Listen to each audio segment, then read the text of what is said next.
campagne de traitement de masse. Des stops à la négligence. Dano. Savoure les bienfaits naturels de ton lait Dano. Dano est du lait de vache pur et crémeux, riche en vitamines et micronutriments. Dano appartient à Arla, une coopérative de fermiers passionnés par la production de lait de haute qualité. Les fermiers contrôlent toute la chaîne de production de la vache jusqu'à chez vous pour vous garantir un lait frais, naturellement.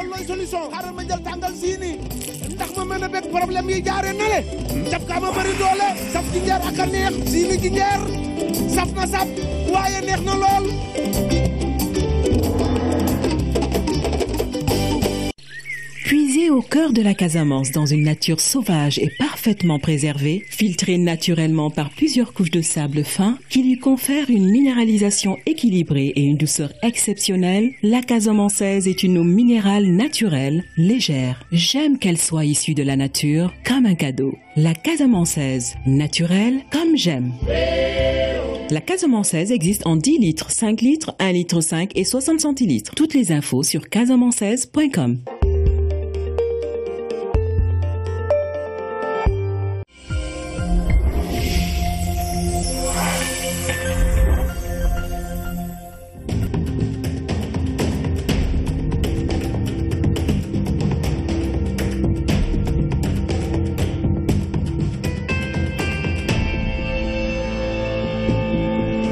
Mesdames et messieurs, bonsoir et bienvenue à ce rendez-vous d'information. Voici les titres. Premier jour de Ramadan, pas facile pour les commerçants de Sandaga. Les clients ont déserté ce lieu de commerce. Rigueur du Ramadan oblige. Il faut aller à Tilène pour voir une certaine animation devant les étals de vaisselle. Notamment, les mécaniciens également attendent sagement des clients. Rendo, village de la commune de Podor, bénéficie d'un paquet de services du PUDC. Il s'agit d'une piste de désenclavement, d'un système d'alimentation en eau multivillage et de l'électrification de la localité. Les mangues vertes sont visibles en nombre sur les étals. Ce n'est pas encore la saison, mais beaucoup de vendeurs en font leur gagne-pain. Les mangues sont vendues en tranches ou sous forme de purée. Et puis, la couture locale est bien appréciée sur les marchés européens et américains, d'où les défis pour les professionnels sénégalais de la formation et de la relance de la production du textile industriel. C'est dans les as du fil, sujet de la rubrique Atelier et comptoir de ce soir. Mais tout d'abord, ce message du chef de l'État, M. le Président Macky Sall, à l'occasion du mois béni du Ramadan. L'avènement du mois béni du Ramadan m'offre l'agréable occasion d'adresser à la communauté musulmane de notre pays et à toute la Oumma islamique mes chaleureuses félicitations.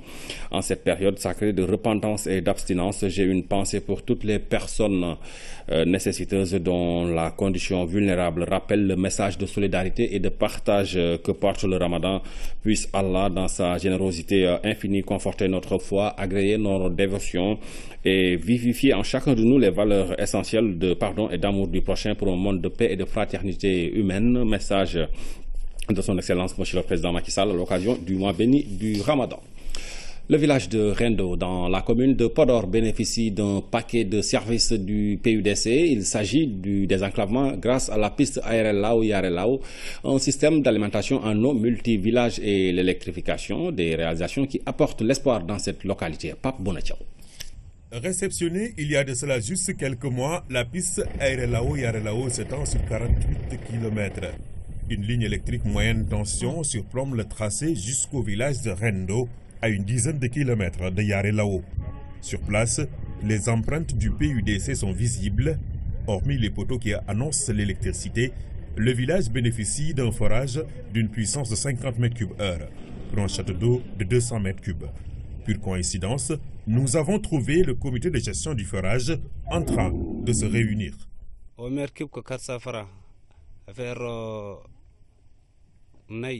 Nous vendons le mètre cube à 400 francs. L'argent que nous collectons nous sert à réparer le forage en cas de panne, mais aussi à acheter du carburant.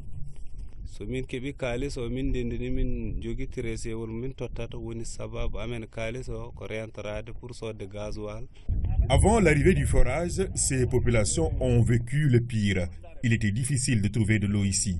Le point le plus proche se trouve à plus de 15 km.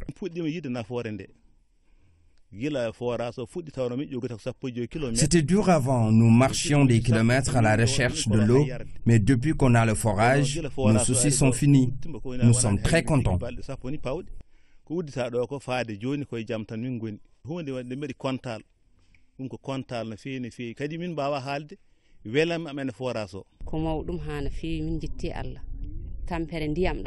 Nous avons maintenant de l'eau à suffisance. Nous en rendons grâce à Dieu.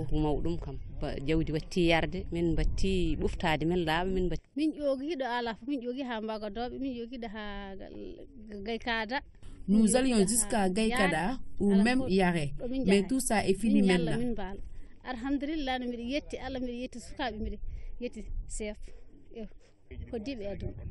Les bénéficiaires directs du forage de Rendo sont estimés à 2500 personnes. Pour le bétail, pas moins de 20 000 têtes envahissent quotidiennement les abreuvoirs. L'impact est là, on le sent, on peut commencer à le mesurer. Mais en plus de ces impacts, c'est justement cette satisfaction qu'ont les populations de se savoir, en tout cas de sentir cette appartenance à ce pays. Parce que le président de la République, en décidant d'allouer exclusivement pour le milieu rural 123 milliards de nos propres ressources, justement, montre à cette bonne frange de la population qu'effectivement, les richesses que nous produisons leur sont aussi destinées quand il s'agira de redistribuer ces richesses que nous avons produites. Le village de Rendo constitue à lui seul un exemple typique de la vision du programme d'urgence de développement communautaire. Ici, les volets hydrauliques rurales, désenclavement et accès à l'électricité sont réunis. L'ambassadeur de France est en tournée dans la région de Ziguinchor. Christophe Bigot est venu s'enquérir de l'état d'avancement des projets financés par l'Agence française de développement. Il a visité à Oussouye des infrastructures qui ont reçu l'appui du bureau de mise à niveau Kaltom Gueye. Oussouye est la première étape de cette tournée de l'ambassadeur de France ici à Ziguinchor. Christophe Bigot est venu visiter cette infrastructure grandiose bâtie sur 7 hectares avec plus de 7 milliards investis dans cet hôtel. Mais depuis sa création en 1992, il est resté clos. Aujourd'hui, avec l'appui du bureau de mise à niveau et l'Agence française de développement, bailleur du BMN, l'hôtel d'Iri Mayotte commence à renaître. Et d'ici quelques mois, il va réouvrir ses portes au public. On assistera à l'éclosion de la Casamance ici. Je crois que ça, c'est le moteur de relance du tourisme casamancé. Parce qu'à chaque fois que l'on réalise une visite, on repart avec la conviction que la Casamance est bien repartie. Il faut oser. Et nous l'avons fait. Le campement Oudia, Dito Dimalegen, entre autres structures, ont reçu l'accompagnement du bureau de mise à niveau, comme l'hôtel d'Iri Mayotte. Aujourd'hui, il fallait relancer pas sur la totalité de ces activités, parce que comme vous le voyez, c'est un gros investissement, mais en tout cas, en mettant l'accent sur une partie des activités de cet hôtel Giromite, pour lequel, en tout cas, le bureau de mise à niveau apporte un appui pour permettre à d'autres investisseurs qui le souhaitent de venir accompagner la rénovation de ce joyau, comme vous avez pu le constater, et aussi de permettre à la population locale de trouver des emplois. Cette visite est l'occasion pour la représentation diplomatique française de voir de visu l'évolution des projets où intervient l'Agence française de développement. Dans le domaine de l'agriculture, l'Agence française de développement fait un certain nombre de projets, mais là aussi je pense qu'on peut passer à une échelle supérieure pour moderniser l'agriculture, la rendre plus efficace. Que ce ne soit pas simplement une agriculture qui nourrisse la population, ce qui est très important. Ce n'est pas seulement une agriculture qui fasse vivre la population, mais c'est une agriculture qui contribue au développement de l'ensemble de l'économie de la région et du pays. L'économie, le tourisme, la culture, la santé, l'éducation sont autant de secteurs qui reçoivent l'appui de l'AFD ici, au niveau de la Casamance. Vous l'avez certainement constaté depuis quelque temps, de nouveaux numéros sont marqués devant les portes de vos maisons. Ici à Dakar, l'objectif est de répondre à un besoin de repérage, de guidage, mais aussi d'harmoniser le système d'adressage. Et cela va faciliter l'accès à la technologie GPS. La numérotation des bâtiments est d'ailleurs en cours et plus de 15 000 portes sont déjà repérées. Koumba Diakhatamar. Dakar à l'heure et aux couleurs de la cartographie numérique. Devant chaque porte, un numéro. C'est un nouveau système d'adressage derrière lequel un homme, plutôt connu pour la défense des consommateurs. L'État du Sénégal a décidé de s'approprier le travail que nous avions initié depuis 2008 de cartographie du Sénégal et d'une cartographie numérique routable qui pourra être utilisée par les différents services de l'État. L'idée, c'est d'avoir des numéros de porte géoréférencés, numéros différents de ceux classiques des maisons qui ne changent pas. Supposons que vous avez une entrée de garage et une entrée principale. Si vous transformez l'entrée de garage en boutique ou bien en bureau, à ce moment-là, on va donner un numéro à la boutique et un numéro à la porte d'entrée. Maintenant, l'intérêt, c'est que si quelqu'un se trouve dans une rue et si vous vous appelez pour dire je suis au 200 de l'avenue Lamine Gueye et j'ai besoin des pompiers, avant même de quitter, les sapeurs-pompiers sauront que vous êtes à 200 mètres du début de la rue et à X mètres de la bouche d'incendie la plus proche. Cet adressage va avec le système de navigation par satellite GPS. Joe, naviguer en langage Wolof, c'est une forme d'adaptation sénégalaise multilingue du GPS. Nous, le système que nous avons mis en place, c'est que l'ensemble des données sont sur le terminal. Donc, une fois que vous les avez, il n'y a pas de facturation supplémentaire. Depuis 2008, les gens peuvent utiliser le logiciel. Mais c'était dans un cadre privé pour lequel donc, les prix étaient peut-être un peu élevé. Maintenant, l'État a dit que pourquoi ne pas faire de sorte qu'il puisse être très accessible. Guidés par Joe, nous quittons Grand Médine, direction Guédiawaye, à la rencontre des équipes sur le terrain. Le numéro qu'on vous a donné permet de mieux repérer votre maison. Et tous les services de l'État l'auront.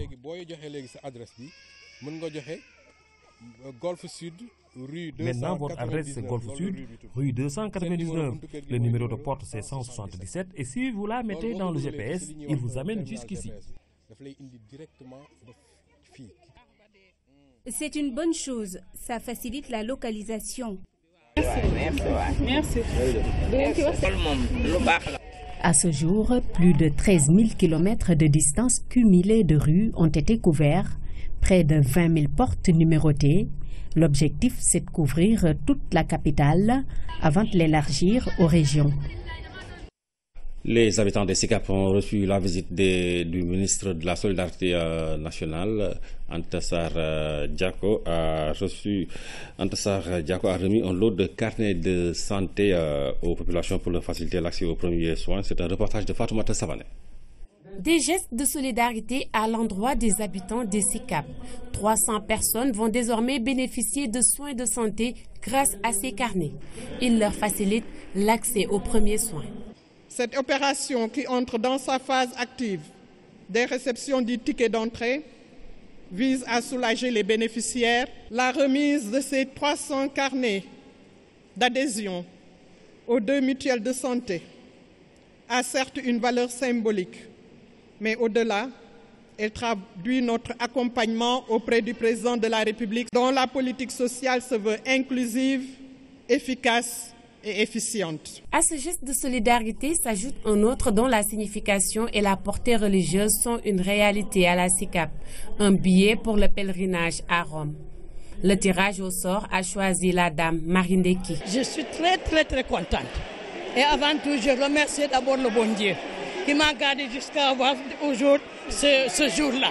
Donc, et aussi je remercie celle qui nous a donné ce billet, avec la communauté et tout l'ensemble qui était là présent devant moi. Voilà 2 années que j'offre des billets de pèlerinage à la Mecque, à la communauté de SICAP. Et cette année, j'ai dit, mais il me faut donner un billet cette année à la communauté chrétienne, comme je vais encore donner un autre billet de pèlerinage à la Mecque, à la communauté musulmane de ma commune. L'école de Liberté 6 a également bénéficié d'un lot de matériel. Nous sommes déjà dans une bonne dynamique. Avec l'essai départemental, nous nous sommes très bien classés. Je pense qu'avec ces intrants de taille, on pourra améliorer vraiment nos résultats scolaires. Les habitants des SICAP ont démontré leur reconnaissance et leur joie à celle qui est une des leurs. Le ministre Antassar Diako qui fait un retour à sa base. Je rectifie, le docteur Antassar Diako est bien délégué général à la solidarité nationale et non ministre. Début de Ramadan difficile pour les commerçants et autres marchands ambulants. À Sandaga, les clients ont déserté les lieux de commerce au premier jour du Ramadan. À Tilène, par contre, c'est le rush. On se bouscule devant les étals, notamment chez les vendeurs de vaisselle. Tout le contraire chez les mécaniciens qui n'ont pas vu l'ombre d'un client à la mi-journée. Anne-Marie Gomis. Samedi, premier jour du Ramadan, au rond-point Sandaga. Ordinairement bruyant, l'activité économique semble être au ralenti en ce début du Ramadan. Presque pas d'affluence, les clients se font rares, les marchands ambulants se tournent les pouces. Il n'y a pas de clients en tout cas. C'est tellement dur, hein. Au moment du Karim, on ne voit personne. Même constat sur l'avenue Malexi. Les commerçants guettent les clients. Le Ramadan est passé par là. En ce moment, les clients viennent à compte-gouttes. C'est peut-être à cause du Ramadan. Sur le trottoir, les petits commerçants ressentent également la même chose. On ne voit personne depuis le matin, mais nous avons encore espoir. En ce moment, ça ne marche pas, mais on se débrouille. Un décor inhabituel en centre-ville en ce début du Ramadan. À Tilène, par contre, c'est le grand rush. L'affluence a monté d'un niveau. Les clients viennent chercher le nécessaire pour le mois. Chez les vendeurs de vaisselle, par exemple, on se bouscule pour se ravitailler. Je suis venue pour faire des courses pour le Ramadan.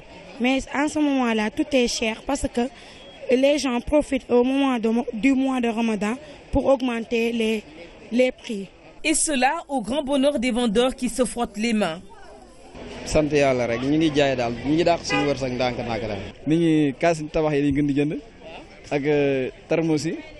Les plus prisés sont les verres, les thermos, glacières, paniers de pain, entre autres. Un décor que souhaiterait avoir le mécanicien. Au rond-point Malexi prolongé, on est dans l'attente du premier client. Aujourd'hui, comme on vient de commencer le mois de Karim, les clients viennent petit à petit. Chez le mécanicien, au marché Tilène ou à Sandaga, chacun fait le compte du premier jour du Ramadan. Si certains affichent le sourire, d'autres gardent espoir pour la suite. Début du Ramadan qui rime avec rareté des clients et cherté de certains prix. Le reportage du jour s'intéresse à la mangue non encore mûre. Au Sénégal, ce n'est pas encore la saison, mais la mangue, surtout verte, est bien visible sur le marché. À chaque coin de rue, elle est vendue en tranches ou sous forme de purée. D'autres vendeurs utilisent des procédés chimiques pour accélérer la naturalisation de la mangue. Cela peut entraîner des problèmes digestifs. Aminata Mbengafal. La plupart des mangues visibles sur le marché viennent des pays voisins. Au Sénégal, ce n'est pas encore la période, mais certains ont déjà commencé à vendre ces mangues qui ne sont pas encore mûres. Au marché syndicat de Pékin, les étals débordent de mangues vertes. C'est le lieu privilégié des détaillantes pour faire leurs provisions. C'est la période des mangues vertes. La vente nous permet de satisfaire nos besoins. J'ai acheté tout ça à 1000 francs. Des femmes qui ont des étals partout, jusque devant les portes des établissements scolaires, elles épluchent, tranchent les mangues et les vendent à 50 francs le sachet. De la mangue bouillie ou de la purée de mangue est également proposée. J'ai bouilli la mangue pour en faire une purée. J'ai ajouté du sucre et du sel et c'est pour la rendre plus agréable. La mangue verte accompagnée de sel et du piment est très prisée par ses enfants, même si certains d'entre eux savent que c'est dangereux pour la santé. La mangue verte n'est pas bon. Quand tu la manges, tu auras des maux de ventre. Le mieux c'est que tu buis la mangue et tu la manges. La mangue verte est également utilisée par les femmes dans la cuisine. On met la mangue verte dans la préparation du riz au poisson. Elle remplace le tamarin. Pourtant, les médecins sont unanimes, la consommation de la mangue verte peut entraîner des problèmes digestifs. Essentiellement des problèmes gastro-intestinaux, des troubles, des coliques, des épigastralgies, éventuellement même des infections intestinales, vu que souvent ces étals sont très mal protégés, laissés en l'air libre, avec des mouches quelquefois qui vont pulluler là-dessus, donc qui peuvent être source de problèmes infectieux effectivement. Conscient du danger, le service d'hygiène effectue des descentes sur le terrain pour des contrôles. C'est dangereux pour la santé publique. C'est pour cela que le service d'hygiène est en alerte maximum dans toutes les brigades pour faire des barrages sanitaires, pour améliorer et intensifier le contrôle de ces mangues vertes. Ce n'est pas uniquement les mangues, c'est l'ensemble des fruits. Les fruits et légumes qui n'ont pas atteint un développement de maturité doivent faire l'objet d'un contrôle et d'une saisie. L'ampleur du phénomène n'est pas ce qu'il était il y a 10 ans, il y a 15 ans. Il y a une nette diminution, mais toujours le phénomène est là. À ce stade du mois de mai, la plupart des mangues ne sont pas bien mûres à la cueillette. Certains vendeurs ont recours à des procédés chimiques pour accélérer la maturation. On enveloppe le produit dans du papier qu'on met au fond du panier. Par la suite, on range les mangues avant d'envelopper tout. 2 jours après, elles sont mûres. Ce procédé, même s'il est souvent utilisé, représente un danger. Il est interdit par le Code de l'hygiène. L'article L41 du Code de l'hygiène interdit de façon claire et expresse l'emploi du carbone de calcium dans les mangues pour accélérer le développement de la maturation. Ça, c'est interdit. C'est une infraction qui est prévue et réprimée par le Code de l'hygiène. Elle est artificielle, elle n'est pas naturelle, donc c'est un produit c'est sûr qui n'est pas sain de la même manière qu'un produit qui aurait mûri au niveau de l'arbre. La vente de ces mangues vertes est interdite. Une contravention allant de 200 à 20 000 francs est prévue par le Code de l'hygiène. Même si le phénomène a régressé, il faut toujours sensibiliser les populations sur les risques sanitaires liés à la consommation de ce fruit non encore mûr. Voilà, attention donc aux consommateurs. Certains revendeurs utilisent des procédés chimiques pour accélérer la maturation des mangues. Célébration de la première journée nationale de lutte contre la mortalité maternelle, néonatale et infantile. Cette activité a réuni autour de la direction de la santé et de la reproduction plusieurs acteurs. Il y a encore trop de risques de perdre la vie lors de la grossesse ou pendant l'accouchement. Et les marraines de quartier ont fortement été associées à cette journée. Omar Diaw. Divers personnels de santé, dont des médecins chefs de région et des acteurs communautaires, avec en première ligne les marraines de quartier et des partenaires, ont pris part à cet événement. Ça, c'est la journée nationale. Évidemment, chaque région va organiser sa journée au moment voulu, au cours de l'année 2017. La première journée nationale de lutte contre les mortalités maternelles, néonatales et infanto-juvéniles a été centrée sur le suivi de la grossesse et de l'accouchement. Une visite prénatale par trimestre. Par ailleurs, c'est important qu'elle se fasse assister pendant l'accouchement et également en postnatal. C'est sur ces 3 aspects que nous avons intervenu cette année. L'utilisation des moyens médicaux mis à la disposition des femmes n'est pas toujours optimisée. Pour des raisons socioculturelles, certaines d'entre elles accouchent encore à domicile, à quelques encablures d'une structure de santé.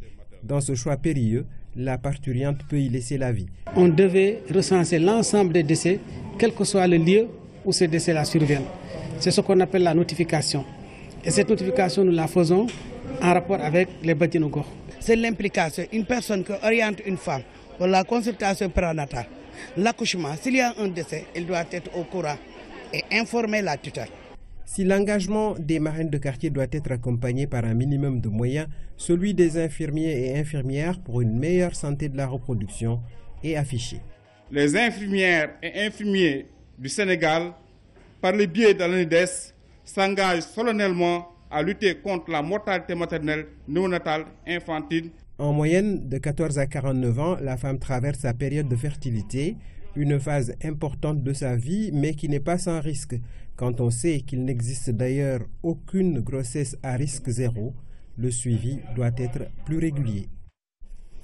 Le ministre de l'Éducation a inauguré 2 collèges d'enseignement moyen et un collège primaire, une école primaire dans les localités de Seleti, Koudioubé et Touba Tranquille dans la région de Ziguinchor.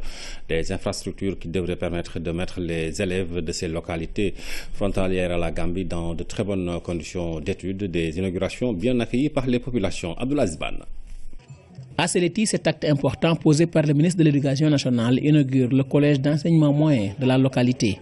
Une vieille doléance des populations qui vient d'être satisfaite. C'est chose faite. C'est un véritable bijou, il faut le dire. Parce que des CM de cette nature dans la région, on n'en trouve pas beaucoup. Collège qui comprend une administration, 2 blocs de salles de classe ordinaires, un bloc de 2 salles de classe spécialisées, l'une servant de laboratoire et l'autre de bibliothèque et de salle informatique.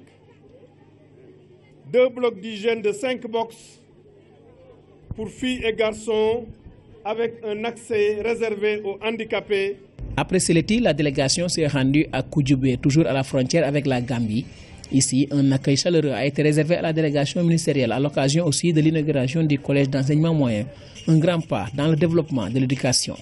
Les élèves ici présents vous disent un grand merci. Équiper si possible ces salles construites en table-banc, ordinateur, matériel reprographique. Et je voudrais vous rassurer que ce collège recevra tout l'équipement nécessaire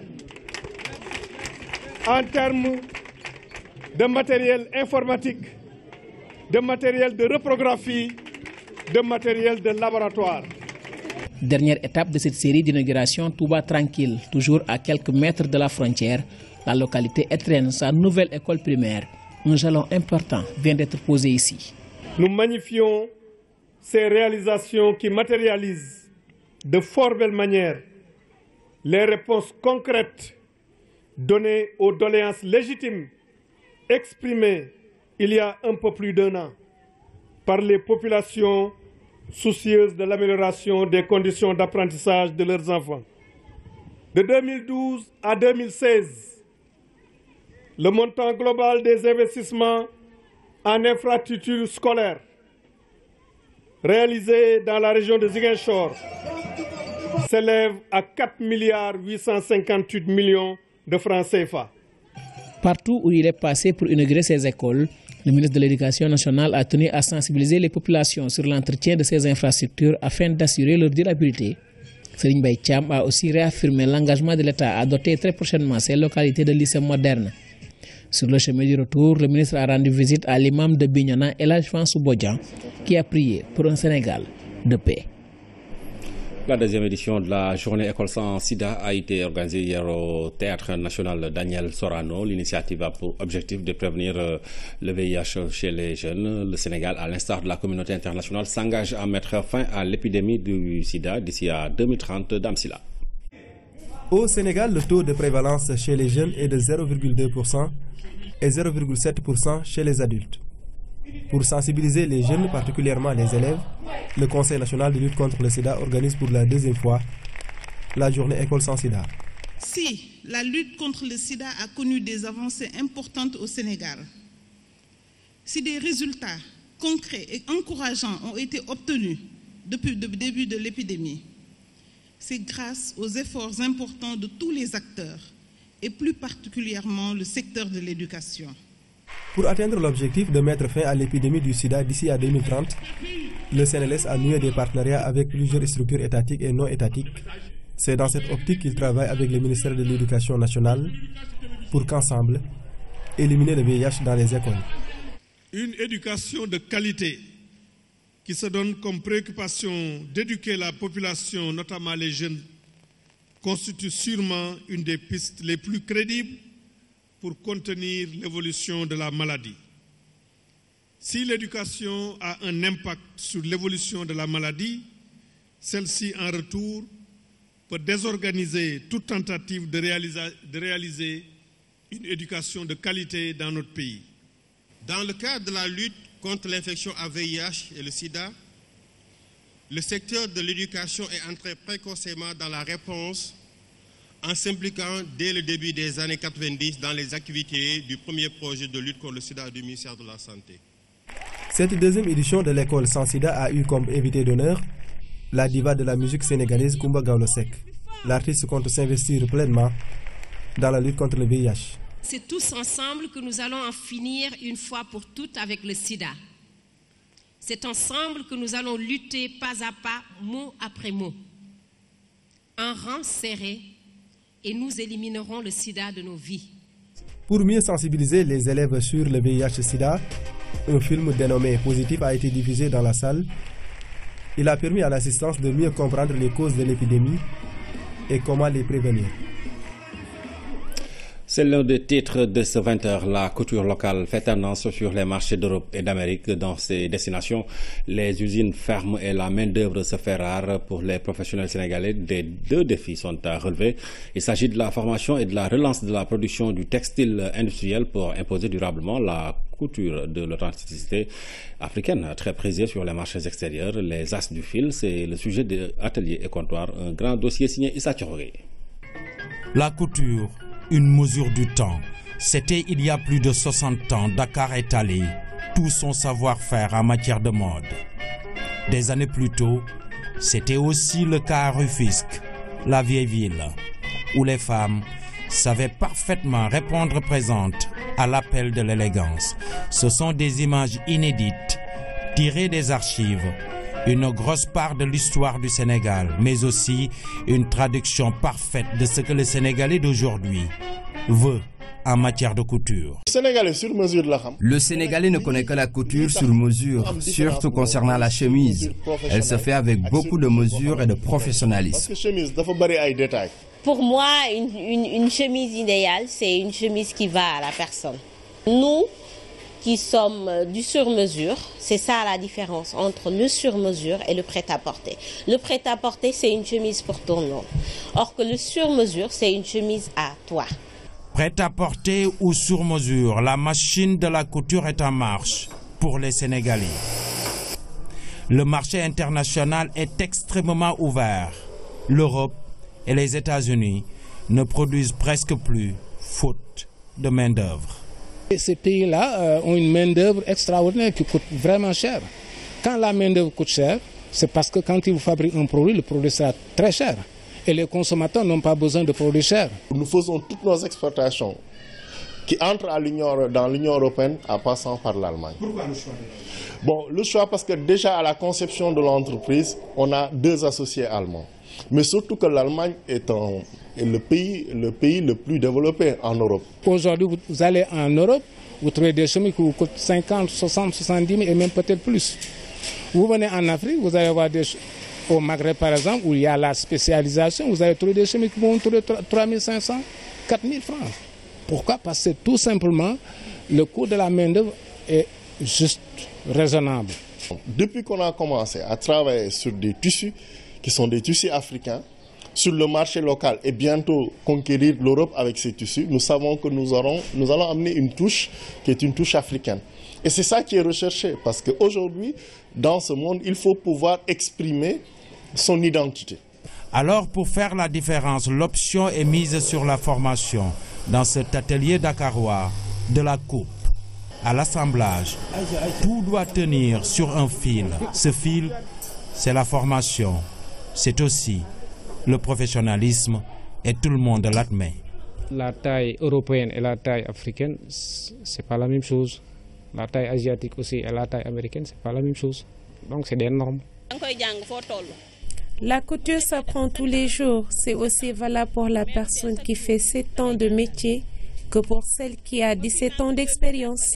Si vous n'êtes pas formé aux techniques de la couture, vous ne pouvez pas faire carrière. Il y a eu la faculté de médecine.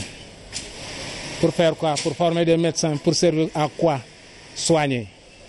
Mais nous aussi, nous avons besoin d'écoles, de grandes écoles, pour fabriquer, aller vers l'exportation, réduire la balance commerciale. Seulement, pour Carfa, le défi est aussi à chercher dans la relance de la production du textile industriel.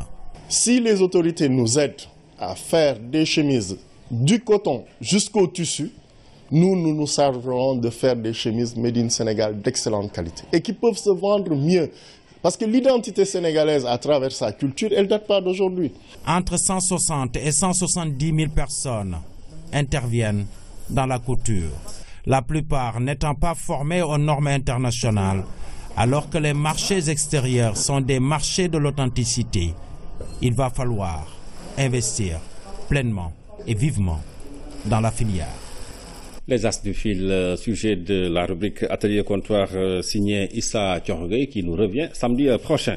Le Conservatoire national des arts et métiers de la France se mobilise pour développer la formation professionnelle au Sénégal. Le CEDAM et le Centre d'entraînement de Dakar ont signé vendredi une convention de partenariat. L'objectif est de mettre en place une offre de formation dans les domaines du transport et de la logistique. Thierno Diallo.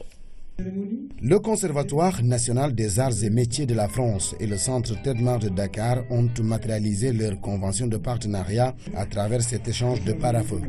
Une convention de 3 ans renouvelable axée sur la formation des métiers portuaires, des enseignements délocalisés au Sénégal. C'est une chance qui nous offre l'avantage de former le plus grand nombre possible d'étudiants tout en leur permettant de rester sur place auprès de leurs parents, auprès de leur famille et d'éviter à leur famille justement les affres et les aléas de la vie à l'étranger. Le CNAM, c'est un établissement d'enseignement supérieur donc qui forme des diplômes à niveau Bac+2, Bac+3 et Master essentiellement. Les enjeux, c'est vraiment de développer l'ensemble des formations que le CNAM peut déployer au profit de la population sénégalaise et notamment dans le cadre des métiers de la logistique et du transport. Le label traitement référencé dans la formation et la logistique des métiers portuaires s'est imposé au fil des années. Une raison pour que le Conseil sénégalais des chargeurs s'engage à soutenir le projet de partenariat entre les 2 établissements d'enseignement supérieur. Le poumon économique du centre de traitement, c'est d'une part le COSEC, c'est d'autre part le port. Aujourd'hui, la réflexion, c'est que vous savez qu'il est heureux de constater que le Sénégal va être très bientôt producteur de pétrole, producteur de gaz à grande échelle. Il est important que nos concitoyens soient prêts, soient aptes aujourd'hui à la nouvelle configuration économique du Sénégal. Le centre Trémar, avec aussi les autorités de tutelle, donc, ont formulé une politique de formation en adéquation avec les orientations du plan Sénégal émergent, c'est-à-dire former le capital humain dans le domaine du maritime pour permettre quand même de mettre en œuvre les projets du plan Sénégal émergent. La signature de partenariat entre le CNAM et le Centre de traitement a été ponctuée par cet échange de cadeaux pour sceller les nouveaux engagements pris par les 2 parties. Une journée de sensibilisation sur les réalisations de l'Union économique et monétaire ouest-africaine s'est tenue à Saint-Louis. Une délégation de l'institution est revenue sur toutes les réformes initiées et appliquées par les États membres. Les projets et programmes développés pour accompagner les 8 pays de l'UEMOA ont été exposés. Diana Badia. Vulgariser les actions entreprises au sein de l'Union économique et monétaire ouest-africaine, UEMOA, dans les différentes régions du Sénégal, c'est l'objectif de cette rencontre. De multiples projets et programmes touchant divers domaines d'activité sont élaborés dans le cadre de l'intégration régionale. Les marchés transfrontaliers à bétail que nous avons eu à construire, je voudrais faire état de ce que nous avions fait dans la région de Ziguinchor à Djiguenou, ce que nous avions fait à Kaffrine, à Birkilane, ce que nous avions fait dans la région de Thiès, à Sévécaï, et spécifiquement dans la région de Saint-Louis, à Télé-Boubacar. Nous avions également fait état, toujours dans le cadre de la sécurité alimentaire, des programmes de construction de magasins de stockage pour sécuriser les récoltes. Outre le volet sécurité alimentaire, l'enseignement supérieur et l'artisanat ont bénéficié des retombées de l'UEMOA sans